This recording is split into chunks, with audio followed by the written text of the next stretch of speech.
The oncologist's office had a fish tank. I remember staring at it while she said the words, watching a small orange fish nose its way along the glass, because looking at the fish was easier than looking at the woman telling me that the thing in my body had a number attached to it now, and the number was 3, stage 3, 28 years old, a Tuesday.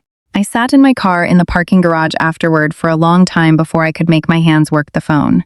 And when they finally did, the first person I called was my mother, because that is what you do at 28 when the floor falls out. You call your mom. Some wiring older than logic takes over and dials the number before you've decided anything. She picked up on the 4th ring, distracted, the sound of paper rustling in the background. I told her. I don't even remember the exact words I used. I remember crying, the ugly kind, the kind where your voice stops being your own. I remember the word chemotherapy coming out of me in pieces. There was a pause. And then my mother said, in a tone she might have used to decline a dinner invitation, "Oh, honey, we really can't deal with this right now. Your sister's in the middle of planning the wedding. It's a very stressful time for everyone. For everyone. I want you to sit with that the way I had to sit with it in that concrete garage, with a parking ticket curling under my windshield wiper and an orange fish swimming circles 3 floors up. The middle of planning the wedding. A very stressful time. For everyone. I went through every round of chemo alone. I'm going to tell you how, and I'm going to tell you about the morning 2 years later when my mother called me back, sobbing this time, begging, and how my entire answer to her was 4 words long. But I need you to understand the 2 years in between first, because the 4 words don't mean anything without them.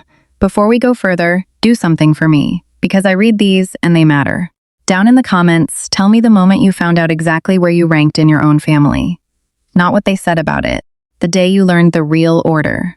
And if you've ever been the person nobody could deal with right now, then this channel is built for you specifically. So tap subscribe and stay close, because I tell one of these every few days and you are exactly who I'm telling them to. Now, let me take you back. My name is Marin, and I was the second daughter, which in my family was a job description more than a birth order. My sister Camille came first, 3 years ahead of me, and from the very beginning, she was the one the family arranged itself around. Camille was the pretty one, the photogenic one, the one whose mood set the weather in the house. When Camille was happy, we were all allowed to be happy. When Camille was upset, the rest of us walked carefully until it passed. My parents would have told you they loved us exactly the same. They believed it, even. But love and attention are not the same currency, and attention only flowed one direction in that house, and it wasn't toward me. My father, Roy, sold insurance and coached Camille's volleyball team and never once came to anything of mine, because mine were on the same nights, and a man can't be in 2 places. My mother, Sandra, ran the house and ran Camille's life and treated me mostly as competent. That was the word. Competent. Marin doesn't need much. Marin handles herself. Marin's fine. I heard it so many times growing up that I built my whole personality on it. Became the girl who never needed anything.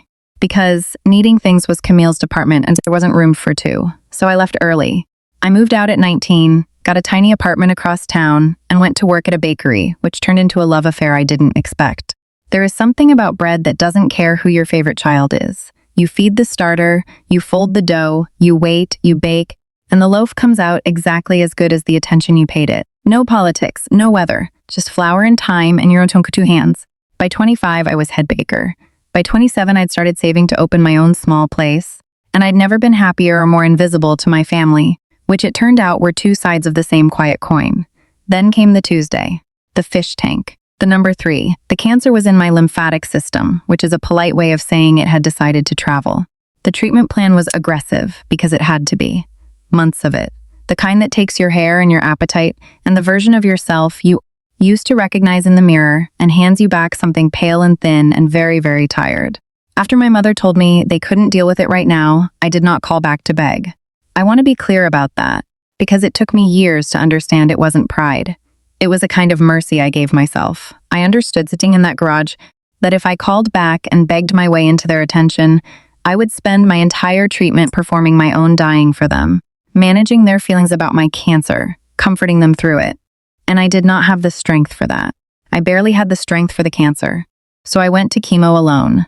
I drove myself the first time, which you're not supposed to do, and a nurse named Renee scolded for it and then sat with me through the whole infusion on her break, because she could see nobody had come. Renee worked the chemo floor, and over the months she became the closest thing I had to family in that building, not because she replaced anyone, but because she was simply there, reliably, the way the people who were supposed to be there were not. She taught me the tricks. Ginger candy for the nausea, cold caps for the hair, which didn't work for me, but I appreciated the war we waged. Which veins were the good ones? My friends carried me too. A girl I worked with at the bakery, Danny, set up a schedule, so someone drove me to every appointment after that first one.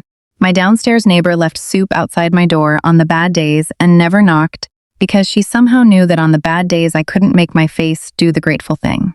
These people, who owed me nothing, who shared no blood with me, built a net under me out of nothing but decency, and my family planned a wedding. I know they planned it because Camille posted all of it. The cake tasting, the dress fittings, the bridesmaid luncheon I was technically invited to and physically could not attend because I was throwing up in a hospital bathroom that afternoon. My mother commented on every photo, so proud, the happiest mother of the bride. Meanwhile, I lost my hair in clumps in my bathroom's sink and not one of them called to ask if I was still alive. Camille texted me once during all of it, one time. It said, "Mom says you're sick. Hope you feel better. Can you still make the rehearsal dinner? You said you'd do the desserts. You said you'd do the desserts." I had, months earlier before the fish tank, offered to bake for her rehearsal dinner as a gift because that's what I do, that's my one language. And now, mid-chemo, bald, 11 pounds lighter, the only contact I got from my only sibling was a logistics question about whether the dessert situation was still handled. I did not make the desserts. I did not go to the wedding. I was that weekend in the hospital with a fever that the chemo had left me too weak to fight, and the irony of nearly dying of an infection while my family toasted to forever 40 minutes away was not lost on me even then. Running a temperature of 104. Nobody noticed I wasn't there. That's the part that still catches me sometimes. Out of 140 wedding guests, not one person from my family registered that the second daughter was missing. I asked Renee once if that was the saddest thing she'd ever heard. She said, "No, sweetheart. The saddest thing is how many times I've heard it. If you've ever been the missing chair that nobody counted, I think you understand a specific kind of cold. And I think you're also the reason I keep making these, so let me just say it plainly. Subscribing is free, it takes 1 second, and it tells the algorithm to put this in front of the next person who's sitting alone in a parking garage right now. Be the net for them that someone was for me. Then come back, because here's where the 2 years turn. I lived. That's the first thing you need to know before the phone rings again. The treatment worked. It was a brutal, scorched earth, year-long war, and at the end of it, the scans came back clean, and then they stayed clean. And a doctor I trusted finally used the word remission, and I drove home and sat in my apartment and didn't know what to do with a future I'd stopped, letting myself imagine. So I built one. I took the savings I'd been guarding for years, the bakery money, and I added the small disability settlement I'd fought for, and I opened my place. A little corner bakery with 6 tables and a chalkboard menu and a front window that fills with morning light. I named it after nobody. Just a good plain name about bread. I hired Danny away from the old shop. Renee comes in on her days off and I never let her pay. The neighbor who left the soup gets a standing order of whatever's fresh, forever, on the house, and she's stopped trying to argue about it. I built a family out of the people who showed up. It turns out you can do that. Nobody tells you, but you can. My blood family I did not speak to. Not out of some dramatic vow. We just stopped, the way a phone stops ringing. They had shown me precisely how much room I took up in their lives during the worst year of mine, which was none. And once you've seen a thing that clearly you can't unsee it. I sent no angry letters. I made no speeches. I simply built a life that didn't have a door they could walk through, and I got busy living in it. For almost 2 years, that was the whole story. The girl who survived alone and opened a bakery. A quiet, good, hard-won ending. Then, on a Thursday morning in early spring, with the ovens just hitting temperature and the first batch of croissants proofing on the rack, my phone rang, and the screen said, "Mom," and I almost didn't answer it. I want you to know how close I came to letting it go. My thumb hovered. The croissants needed turning. I answered. My mother was crying so hard I couldn't understand her at first. It came in fragments. Camille, hospital, doctors. A word I knew too well from my own ears, the word leukemia, and then the words that made the whole room tilt. She needs a donor, and you're the only one who might match. I set down the tray of croissants very slowly so I wouldn't drop it. Camille was sick, really sick, the kind that needs a bone marrow transplant, or it ends. They'd tested my parents, who weren't matches, the way parents usually aren't. They'd put her on the public registry and found none fast enough. And a sibling, a doctor had told them, a full sibling carries the best odds of all. There was one full sibling, there was me, so my mother, who could not deal with my cancer because it interfered with my sister's wedding, was calling me at 6 in the morning to ask me to save my sister's life. "Please," she was saying, over and over. Please, Marin, you have to. You're the only one. We need you, please. She could die. You have to come. We need you to get tested right away, please. We need you. There it was. The phrase, 2 years and a lifetime late. We need you. The words I had cried for in a parking garage at 28. The words that never came when the dying body was mine. Now that they needed something from me, now that I was useful, now that my blood was the only currency that could buy back the daughter they actually loved, suddenly there was so much room for me. Suddenly I mattered enormously. I listened to her beg. I listened to my father's voice in the background, telling her to put it on speaker, telling me through tears that I was a good girl, that he always knew I was the strong one, that the family needed to come together now. And when she finally stopped, when she ran out of pleading and there was just the sound of her breathing and the ovens ticking around me, I gave her my answer. We can't right now. 4 words. Her own words, handed back across 2 years, in the same flat tone she'd used on a girl crying in a garage. We really can't deal with this right now. We can't right now. Then I hung up, and I turned off the phone, and I turned the croissants, and they came out perfect golden, exactly as good as the attention I paid them. Now, before you decide what kind of person I am, stay with me, because the 4 words are not the end of the story. They're the middle of it.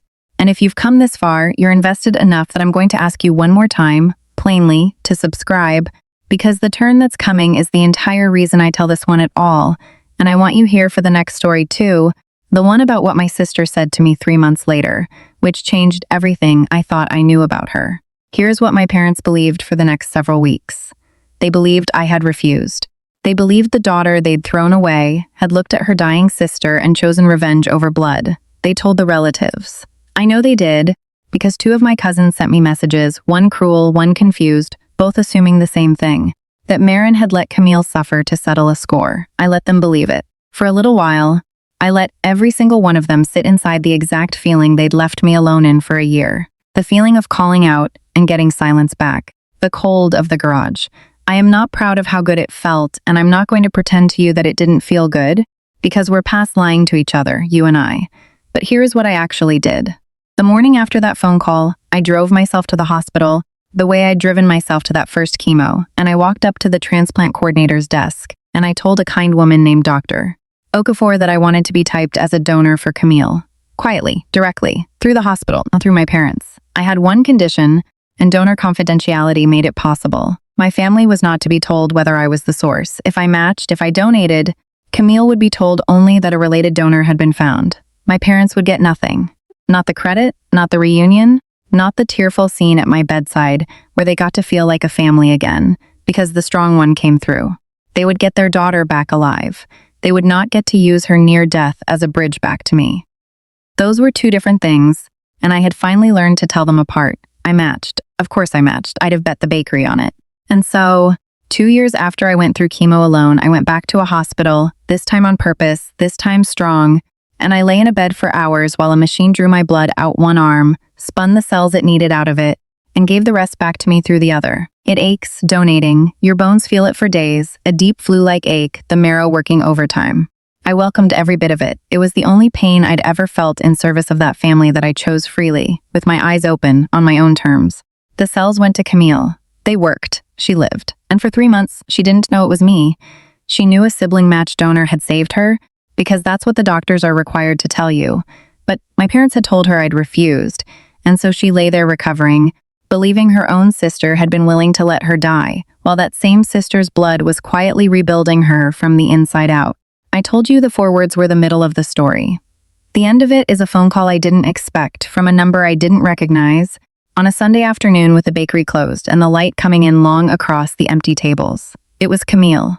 She'd checked herself out against advice, driven across town, and was, it turned out, sitting in her car in front of my shop, the same way I'd once sat in a parking garage. She didn't come in. She just called, because she couldn't make her hands work the door, she said, and I understood that exactly. It was you, she said. No hello, I made them tell me the truth. The donor was sibling matched, and I only have one sibling, and you said no, so how? How am I alive? I didn't answer right away. You went through cancer by yourself, she said, and her voice broke. I sent you a text about desserts. About desserts, Marin.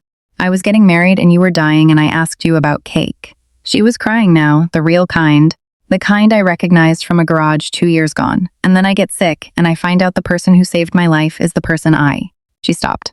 Why did you do it? After all of it, why would you save me? And this is the thing I want to leave you with, the thing that took me a cancer and a near decade of being the competent, invisible one to understand. Because I'm not them, I told her. I never was. They taught us that love is something you only spend on the people who are useful or easier winning. I almost learned it. The morning Mom called. I had 4 words ready and I meant them. But then I figured out that if I let you die to make a point, I'd have proven them right about everything. I'd have become the kind of person who can't deal with someone else's worst day. I didn't survive all of that to turn into the people who left me alone in it. I told her she could come in. She did.